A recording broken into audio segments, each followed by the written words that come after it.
अगर आपके घर में भी 1 कप चिकन है तो आप ये मज़ेदार रेसिपी बना के अपने घर वालों को हैरान कर सकते हैं। और आप देखेंगे कि इसे 7 से 8 सर्विंग में तैयार करूँगी। रेसिपी अच्छी लगे तो लाइक और शेयर कर दें और चैनल को सब्सक्राइब कर लें। इसके लिए मैंने चिकन बोनलेस लिया है, छोटी छोटी बोटियाँ कर ली हैं इसको, और 400 ग्राम इसका वेट है। 2 टेबलस्पून इसमें कॉर्नफ्लावर के शामिल कर दिए हैं। और इसके अलावा जो चीज़ें इसमें जाएंगी, 1 टेबलस्पून चीनी का डाल दिया मैंने इसमें, और नमक इसमें शामिल होगा 1/4 टीस्पून। इसके अलावा 1 टेबलस्पून ऑयल का शामिल कर देंगे। सब चीज़ों को अच्छे से मिक्स कर लें। कॉर्नफ्लावर, चीनी, नमक, ऑयल, सब चीज़ें चिकन पर अच्छे से कोट हो जानी चाहिए। देखें, सब चीज़ें हम अच्छे से मिक्स कर लेंगे और इसको साइड पे रख लेंगे। हमने इसको बहुत देर तक नहीं रखना, बस हम साथ ही कुकिंग कर लेंगे। सारी चीज़ों को हम एक दफ़ा प्रिपेयर कर लें पहले, ताकि जल्दी जल्दी हम सब कुकिंग कर सकें। अब सॉस तैयार कर लेंगे। सॉस के लिए सबसे पहले मैंने चिली गार्लिक सॉस यूज़ की है 1/4 कप, और इसके अलावा टोमेटो केचप इसमें शामिल कर दूँगी 1 कप। कॉर्नफ्लावर इसमें 2 टेबलस्पून शामिल कर दिया मैंने। चीनी इसमें शामिल कर दिया है 3 टेबलस्पून। इसके अलावा इसमें मैं शामिल कर दूँगी सफ़ेद सिरका 2 टेबलस्पून। रेड चिली पाउडर शामिल कर देंगे 1/2 टीस्पून। एक बार मिक्स कर लें सब चीज़ों को।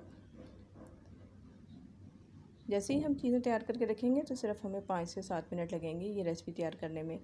ये मिक्स हो गई हमारी सॉस। अब इसमें हम ऐड कर देंगे 1 टेबलस्पून सोया सॉस का। सोया सॉस ऐड करके भी हम इसको मिक्स कर लेंगे, और ये हमारी सॉस रेडी हो गई है। इसको हम साइड पे रख लेंगे अब।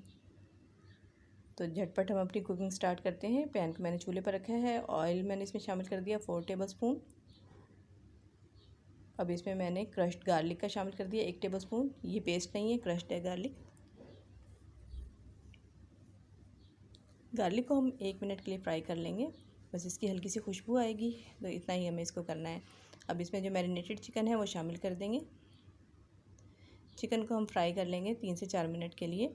चिकन का कलर चेंज हो जाए और हल्का सा मतलब इसके ऊपर गोल्डन सा कलर आ जाए, इतनी देर तक हमने इसको फ्राई करना है। ये जो हमने इसमें कॉर्नफ्लावर डाला था उसकी वजह से इसके ऊपर बहुत अच्छी सी कोटिंग भी आ जाएगी। चिकन को हम फ्राई कर लिया है 3 से 4 मिनट के लिए। देखें, इसका कलर भी चेंज हो गया है और कुछ इसका ब्राउनिश सा कलर हो गया।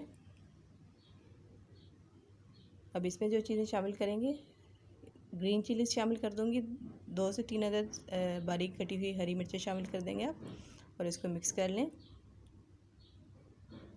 अब इसमें मैं पानी शामिल कर दूंगी। 2 गिलास पानी के शामिल किए मैंने, और कवर करके इसको मैं 4 से 5 मिनट के लिए पका लूँगी, ताकि चिकन अच्छे से गल जाए। 4 से 5 मिनट बाद हम ढक्कन हटाएंगे तो देखें चिकन हमारा गल चुका है। और लेकिन अभी इसमें पानी है, तो वो पानी हमें चाहिए, क्योंकि अगर पानी हम इस्तेमाल ना करें तो हम चिकन स्टॉक भी इस्तेमाल कर सकते हैं, लेकिन मेरे पास स्टॉक नहीं थी तो मैंने पानी ही यूज़ कर लिया। अब जो सॉस बना के रखी थी वो इसमें शामिल कर देंगे, और इसको अच्छे से मिक्स कर लेंगे। मीडियम फ्लेम पे इसको हम पकाएंगे। जैसे जैसे हम इसको पकाते जाएंगे तो ये खुद ब खुद थिक हो जाएगी। बस 3 से 4 मिनट मैक्सिमम इसको लगेंगे। ये देखें, बहुत अच्छे से हमारी ये थिक ग्रेवी तैयार हो गई है। तो आप देखें कितनी अच्छी और कितनी ज़्यादा क्वांटिटी में हमने थोड़ी सी चिकन से ये ग्रेवी बना ली है। तो ये मंचूरियन हमारा रेडी हो गया है, और कलरफुल, बहुत अच्छा खूबसूरत, बग़ैर किसी कलर के हमने इसको बनाया है। और अब इसके लिए मैंने वेजिटेबल फ्राइड राइस जो है वो बना लिए हैं। आप इसके साथ बॉयल्ड राइस भी सर्व कर सकते हैं। तो इसको हम चिकन मंचूरियन को सर्व करेंगे, और ये 7 से 8% की सर्विंग है। आप इजीली 7 से 8% खा सकते हैं। आई होप कि आपको रेसिपी अच्छी लगी होगी, और देखने में जितना खुशनुमा है उतने ही टेस्टी हैं। आपने ज़रूर ट्राई करनी है और अपने घर वालों को ज़रूर सरप्राइज़ करना है। Thanks for watching.